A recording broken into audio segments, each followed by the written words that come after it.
আসসালামু আলাইকুম, আমি সাইফ ইসলাম শরীফ চলে আসছি আজকে একটা বিশাল খুব সুন্দর একটা পাস্তা দোকানে বা নুডলস বা সোয়াবিন যেটাকে বলে সেটা আজকে আমি আপনাদেরকে দেখাবো। এটা হচ্ছে কাটাবন বিশ্ববিদ্যালয়ের পাশে টপ 10 শপিং মলের উল্টো সাইডে কনকর্ড অ্যান্ড পডিয়াম শপিং কমপ্লেক্সের সামনে আপনারা খুব সুন্দর মনোরম পরিবেশে একটা খাবার দেখতে পাচ্ছেন। খুব লবণীয় খাবারটা দেখতে আমার খুব ভালো লাগতেছে।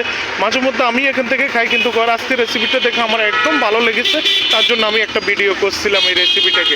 আচ্ছা ভাই, আপনি এই রেসিপিটা কবে থেকে শুরু করলেন আর কবে থেকে আপনি বিক্রি করেন? যে এটা আমি গত 1 মাস ধরে আর কি এটা রানিং করছি। তো এখানে আমি আরও চেষ্টা করতেছি স্পেশাল করার জন্য। এখন বর্তমানে যেটা করছি এটা হচ্ছে আপনার চাউমিন। আচ্ছা, দৈনিক আপনি কতগুলো বিক্রি করেন? হয় আপনার প্রায় 2-3 কড়াই বিক্রি করতে পারেন। ও আচ্ছা, কেমন সেল কেমন হচ্ছে এটা? জি আলহামদুলিল্লাহ ভালো হচ্ছে। হ্যাঁ, না দেখে তো অনেক সুন্দরই লাগছে। যাক হোক, আমাকে আপনি কিন্তু এখান থেকে 1 প্লেট দিবেন, আমি আপনার এটা খুব একটা